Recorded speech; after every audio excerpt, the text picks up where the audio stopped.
అందరికీ నమస్కారం. ముఖ్యంగా ఈరోజు పునర్విభజన దేశంలో చర్చ జరిగింది. పునర్విభజన పేరుతో దక్షిణాది రాష్ట్రాల యొక్క హక్కులను కాలరాసే ప్రయత్నము కుట్ర జరుగుతుందని, అది పరిపాలన నిర్ణయం కాదు, రాజకీయ అన్యాయం అని ప్రజలు చూస్తూ ఊరుకోరని సందర్భంగా నేను కేంద్ర ప్రభుత్వాన్ని హెచ్చరిస్తున్నాను. ఇది వాస్తవ పరిస్థితి. జనాభా నియంత్రణ పాటించిన రాష్ట్రాలన్నీ దక్షిణ రాష్ట్రాలు. అలాంటి వారికి అన్యాయం చేస్తే అది అభివృద్ధికి ప్రోత్సహించడం కాదు, అభివృద్ధి చేసిన వారిని వెనక్కి నెట్టడమే. ఇది ఒక రాజకీయ కుట్రగా భావించాల్సి వస్తుంది. ఈ రాజ్యాంగ సవరణ పేరుతో రాష్ట్రాల హక్కులను అణగదొక్కాలని చూస్తే మాత్రం అది ప్రజాస్వామ్యంపై దాడిలాగానే చూడాల్సి వస్తుంది. పార్లమెంటులో మెజారిటీని ఆయుధంగా వాడడం సమైక్య స్ఫూర్తికే విరుద్ధం అనే సందర్భంగా తెలియజేస్తున్నా.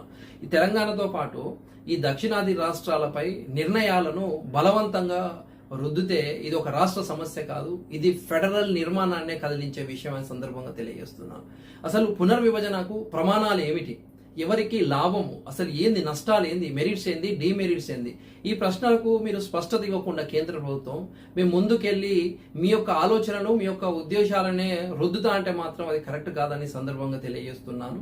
ఉత్తరాది రాష్ట్రాలకు లాభం చేకూరే విధంగా దక్షిణాది రాష్ట్రాలకు నష్టం అనే విధంగా చూస్తే మాత్రం ప్రజలు మౌనంగా వహించరని, ప్రతి కుటుంబం నుంచో సైనికుల్లాగా రోడ్డెక్కి ఉద్యమాలు చేస్తారు తెలంగాణ తరహాలో అని తెలియజేస్తున్నాను.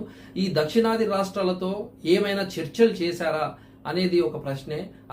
అది ప్రజాస్వామ్యమే కాదు, అది ఆదేశ పాలనే కాదు, మేమే చెబితే వినాలి అనే ధోరణి అనేది ఎంతవరకు సమంజసం అనేది ఒకసారి మీరు అర్థం చేసుకోవాల్సిన సందర్భం.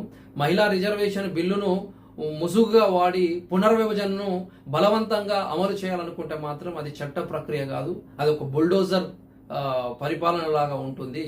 అంతేకాకుండా సమైక్య స్ఫూర్తికి విరుద్ధంగా ఈ బిల్లును అమలు చేస్తే ఈ దేశానికే డెత్ వారెంట్ లాంటిదని తమిళనాడు సీఎం స్టాలిన్ గారు చెప్పినట్లుగా రాష్ట్రాల హక్కులు బలహీనపడితే ప్రజాస్వామ్యం నిలబడదు అని సందర్భంగా తెలియజేస్తున్నాను. అందుకే దక్షిణాది రాష్ట్రాలకు అన్యాయం జరిగితే మాత్రం చూసుకుంటా ఉండేదే లేదని మా గలాన్ని